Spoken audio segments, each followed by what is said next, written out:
Hi everybody, this is Leo Volant with a new formal blog. You can see that I have the Japanese screen set up. This one is entitled Horse Dreams. So let's get started. Recently I did a video entitled Friendship, Love, and True Discernment, where I spoke of a goddess-like Hollywood girl who loved riding horses. The story she told involved a spooked stallion who took off in a frenzied gallop, but whom she was able to calm down using a gestalt of soothing vocalizations and body language. And then she summed up her story by saying, "They understand, you know." Well, I mentioned to her at that time, long ago, that her story recalled to mind some of the horse dreams that I had had just a few years before.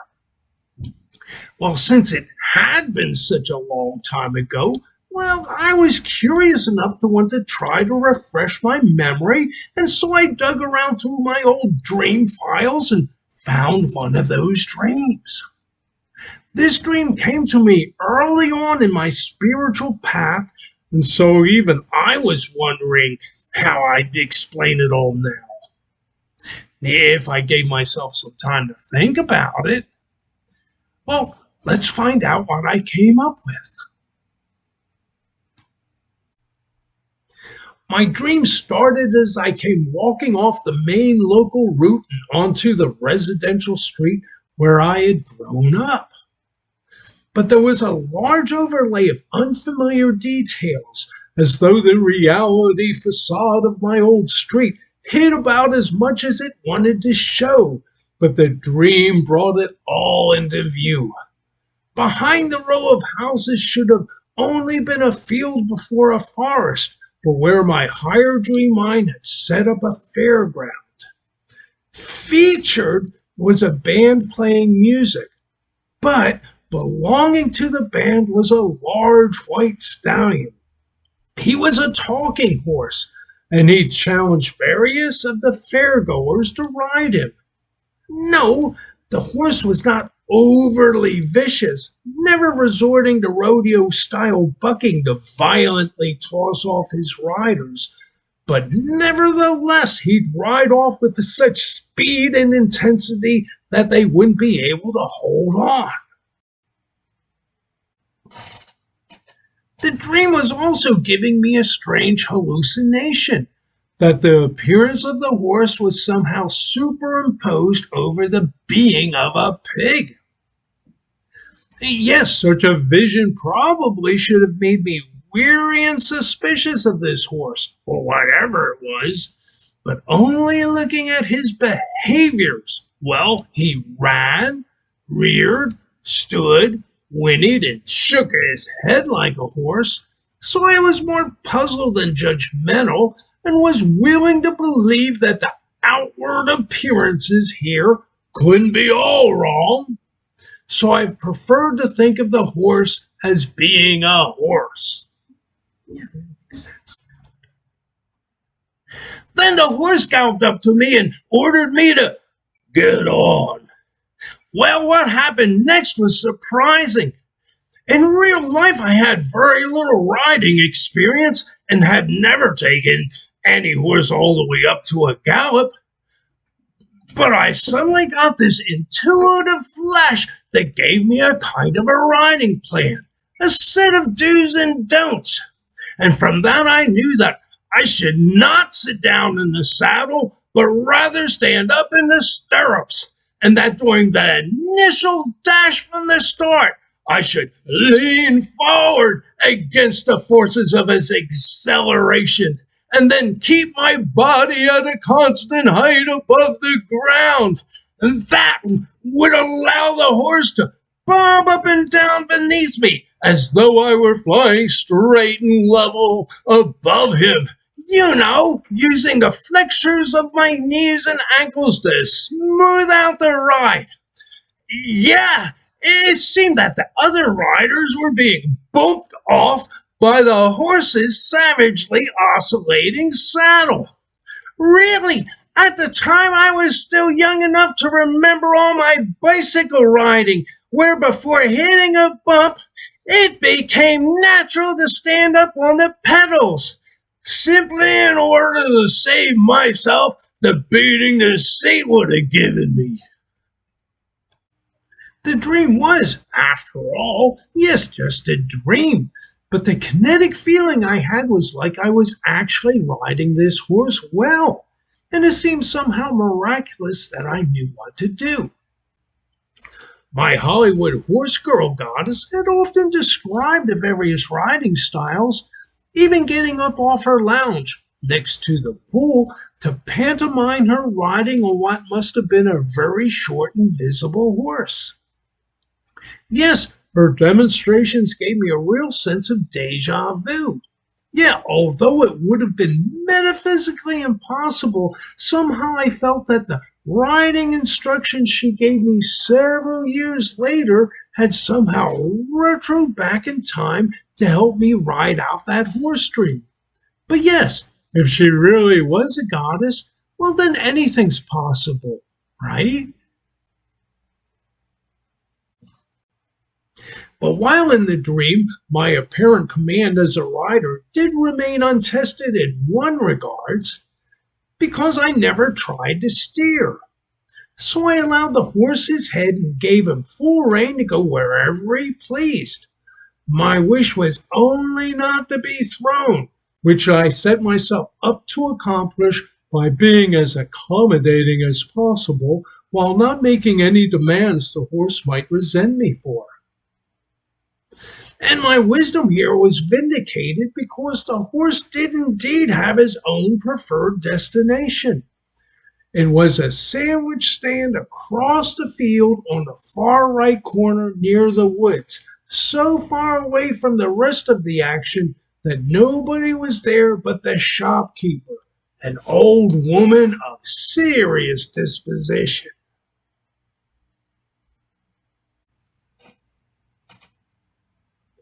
The horse told me, "Get me a ham sandwich." Okay, so I dismounted and strode up to the counter to place the order. But the old woman told me that first she needed to visit the restroom.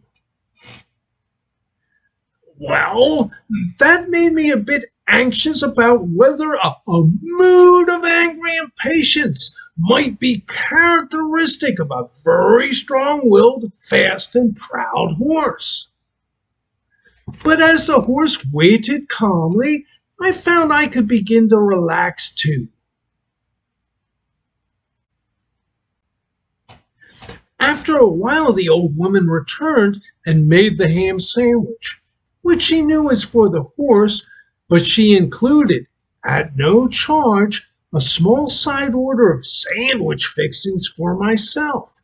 Apparently she was concerned that I should have something to eat too. Now, this time, I was struck by the impression that I had been both wrong about her and about the horse, that both were kinder than I had judged them to be before.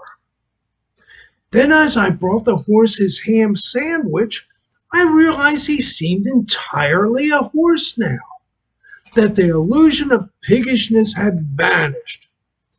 And then it was that this main part of the dream came to a close. The dream then segued to myself, becoming just a point of consciousness where I was attending to my father's commenting on this dream. Yes, it was a dream critique within a dream. My father's dream character was presented elaborately as a stand-in for Alistair Cook, the dignified, scholarly old man that used to be the host of Masterpiece Theatre, an old BBC series. He was dressed in Alistair's suit, sat in the same padded chair, and the dream scene used ostensibly the same background of library bookshelves as from the Masterpiece Theatre's original soundstage. My father was presenting the thesis that my horse was internally a pig, but only because some third element was missing from his mixture, if once provided, would make for a fully integrated horse. And there it was that the dream ended and I woke up. Now, what does all that mean? Well, although I was still young in this dream, just in my early 20s, well, this dream still constituted something of a homecoming for me from college. Where the stage for the band had been set up would have been right off my family's backyard. The field had been my playground all through my growing up. Where the sandwich shop appeared to be had been a cylindrical water tower. No, and not a large bulbous container being held up off the ground by tall steel legs, to give it the height it needed to generate water pressure, but a tank going all the way down to the ground, being as wide at the top as it was at the bottom. Yes, although the tower did not appear to be atop of some obvious hill, well, it must have been the high ground for the community it would supply. And yes, now that I think about it, there were mile downhill stretches of road going in every direction from my neighborhood. And while I may have made that water tower larger in my childhood's imagination than in actuality, still, it persists with me even today that I grew up in the shadow of the largest storage tank I'd ever seen before or ever since. I became curious about that old water tower, and so I brought up the satellite image of my old neighborhood on Google Maps, and I hardly recognized the area. Everything's changed, with the old homes torn down to make room for more modern, more costly houses, and it looked as though the original water tower had been replaced by a comparative dwarf. But in my dream, where the tower would have been, there was just the old lady and the sandwich shop.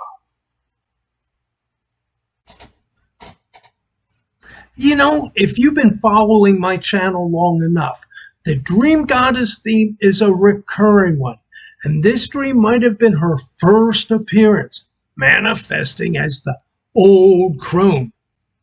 The first observation I can make about her, well, it's that she and her sandwich shop were substituted in for that colossally large water tower. And water is an often cited symbol for life and purification. Also, and this is something I just thought about now, that we are now entering the age of Aquarius, and Aquarius is the water carrier. Yeah, cool. Then this goddess symbol of the old crone needing to use a restroom perhaps tells us that even the gods have necessities and contingencies they need to deal with, and therefore we can expect them to commiserate with us, for as we must face our own impossibilities, we know that they themselves have their own walls of spiritual laws they too must confront. Really, any dimension, even the higher ones, are defined by their limitations, and even at the very top peak of it all, we can see that the highest transcendental God is limited by his utter uselessness, and divine bliss is but an empty froth that floats above the dark, deep waters of substantial existence.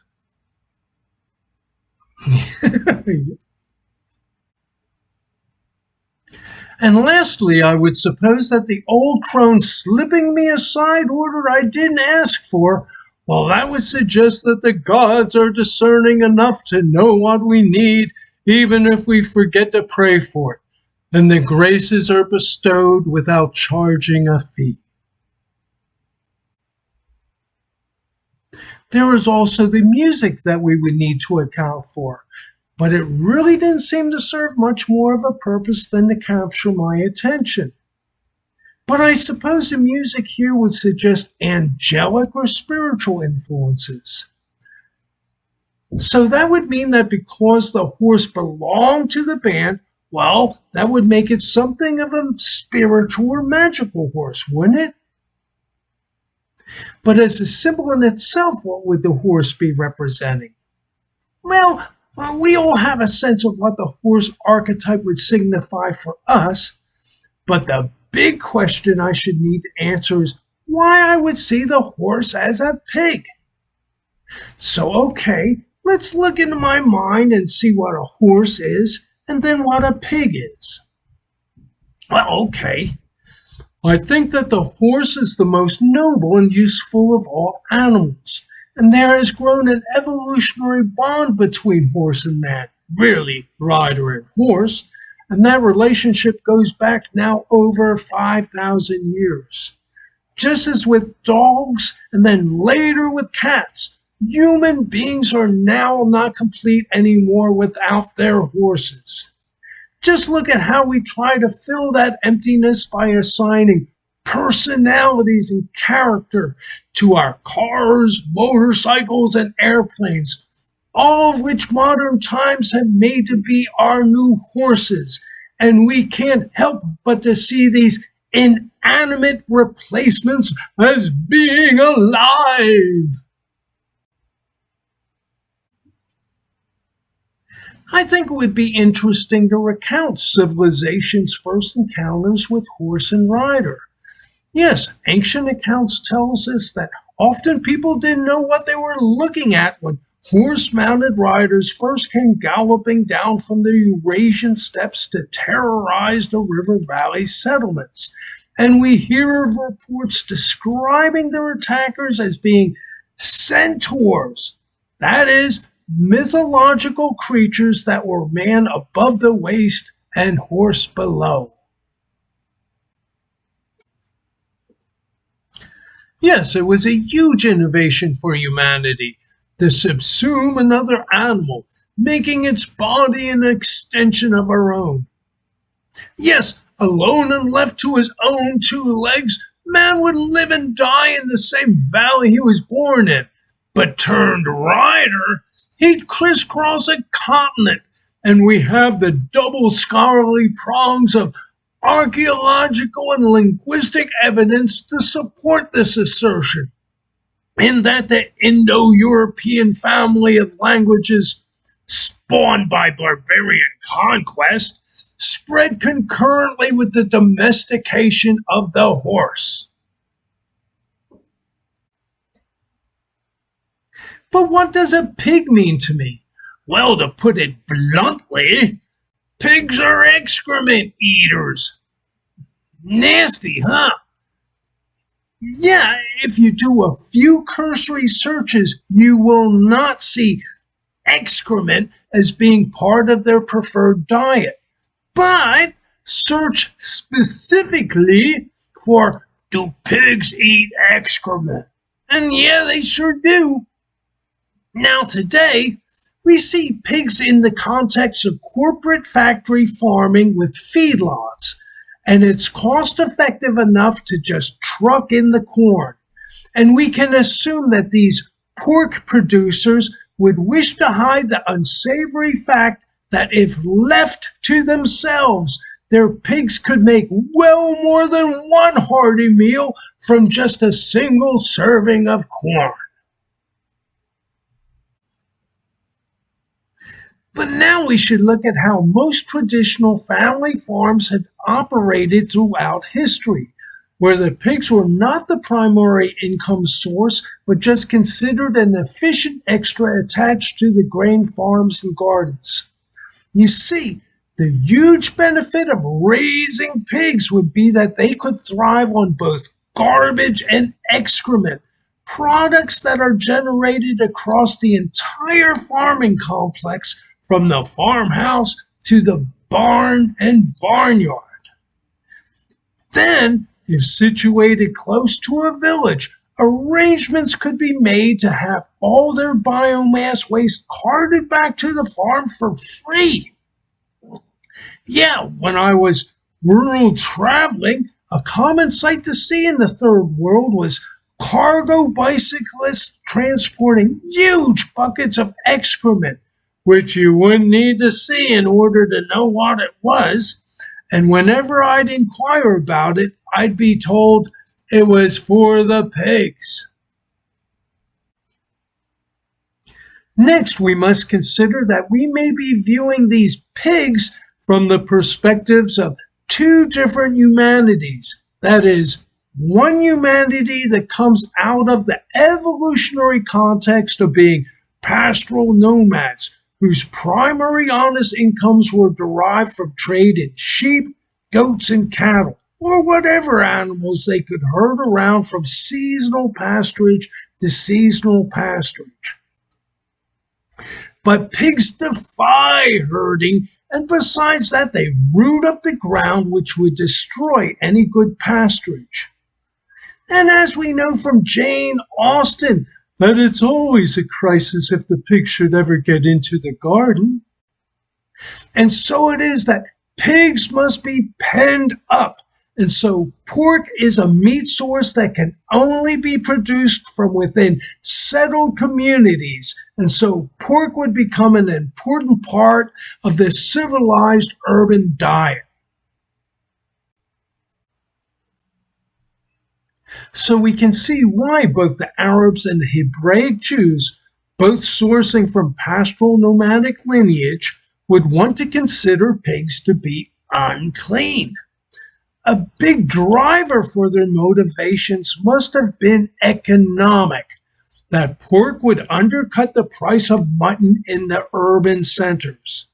So, going in with a barbarian sword and telling a conquered city that they can no longer eat what they've always eaten before, but now must buy all their meat products from pastoral nomads, well, we can see how the pigs are unclean narrative could be a very convenient excuse for those in the sheep and goat industries, right?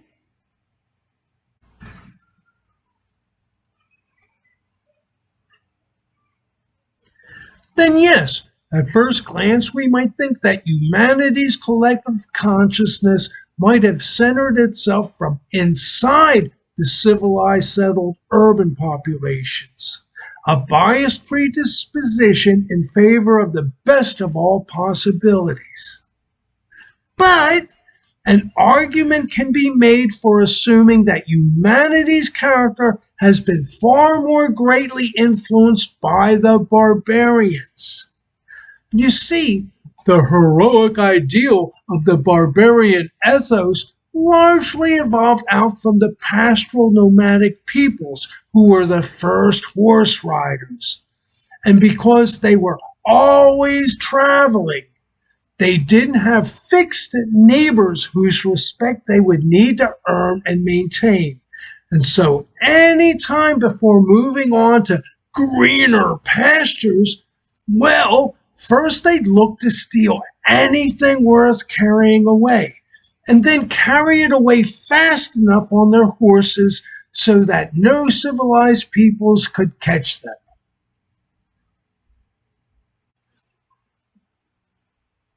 From this, the riders became raiders, evolving into full-time predatory bandits. And from there, they evolved into conquerors. Then the conquerors became the aristocratic ruling classes. Yes, a social moral religion can do much to civilize these aristocrats, but the barbarian ethos is in the bloodlines of every king and ruling class, and it would be them who would decide upon the form and quality of humanity's social ideals. And it's an easy guess that their natural inclinations would to be proud, not pious. Okay, So if we can assume that there is already a kind of a collective consciousness subliminally influencing humanity, and if humanity is ethically split between the social moral and the barbarian ideals, well, we would probably be conflicted, which is what my dream is probably demonstrating. But yes, while Asia seems to have an evolving sense of an increasingly coherent social moral ideal, well, the West is predominantly still under the sway of the barbarian ethos. Okay, so what does all that mean in the context of my dream, which presented the horse as substantially just a pig in disguise?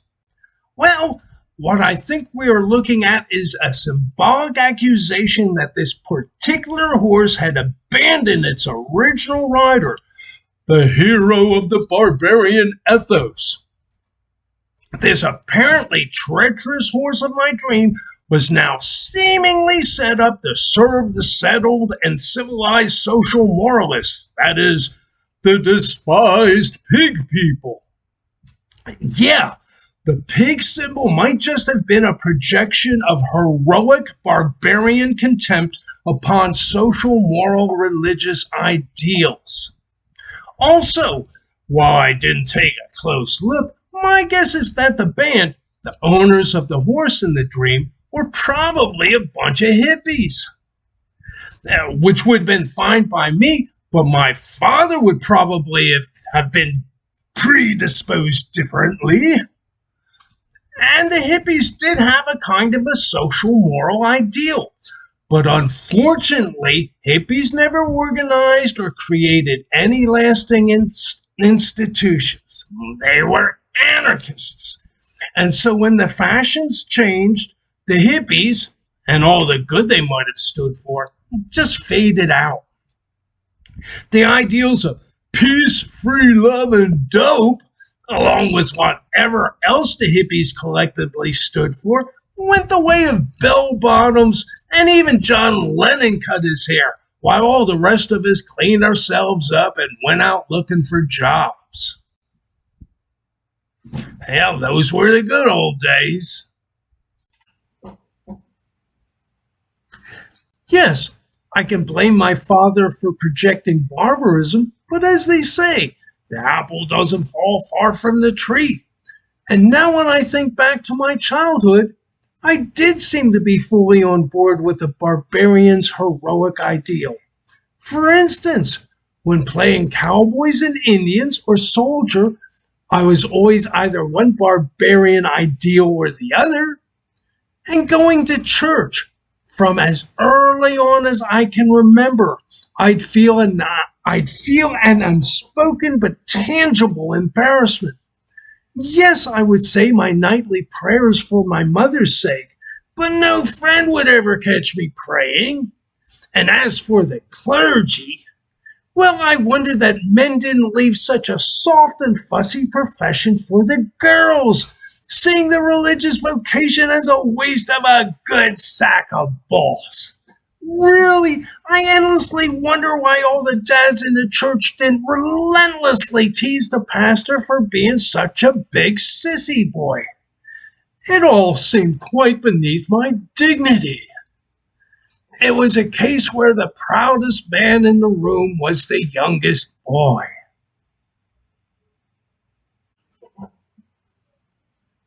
But remember that third element that my father had spoken of? Well, what could be added to the mix that would redeem my horse into being fully genuine? Well, at the time, I never did figure out any kind of an answer that would ring true for me. Remember, I was involved in the traditional transcendental style of spirituality for so long, where the methodology is rather to strip factors away until one is left with absolutely nothing, and then that would become the answer, really just negating the problem. But here, something would need to be added, and so I was left at a loss as to what that could be.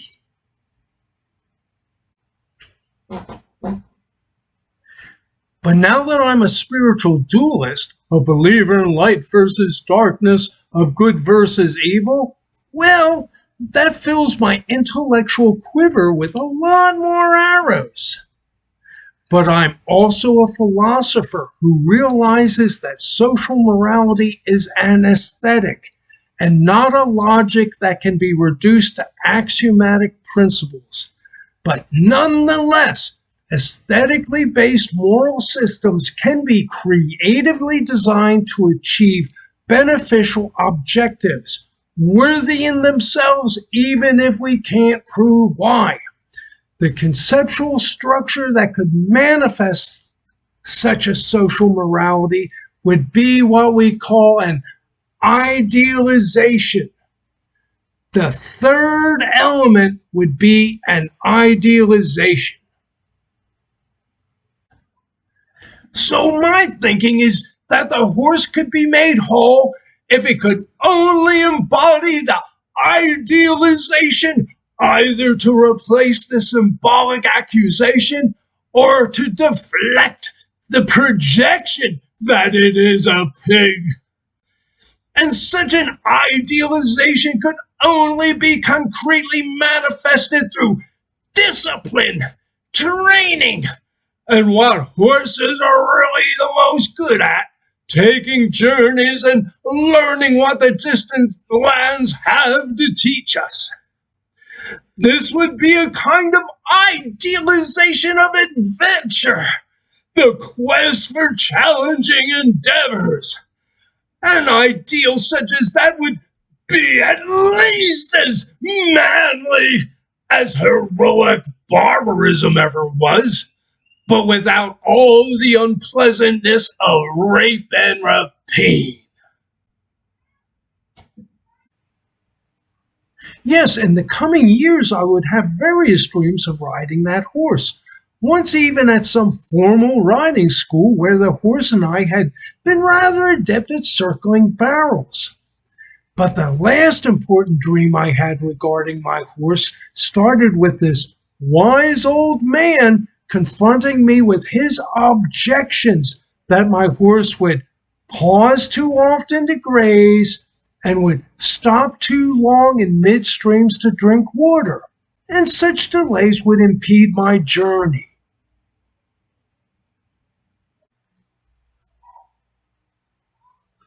Well, I was really a bit puzzled by that. Does not the horse need to eat? Does he not need to drink? Then time must be made for accommodating the necessities of life, right? Yes, I usually listen to the wise old men in my dreams, but this one seemed to be like a pushy old crank. But he did make me think about my horse, and so I ran back to the camp to find him. And there he was. I found him self-abandoned in deep sleep in a patch of flowering clover.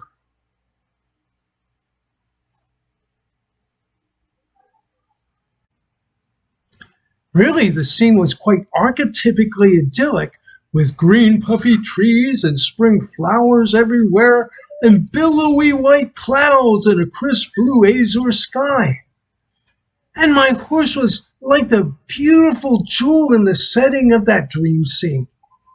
I love that horse, but yeah, maybe we were both a bit on the lazy side, and much of what we thought to be the necessities of life were perhaps a bit more necessary than they strictly needed to be.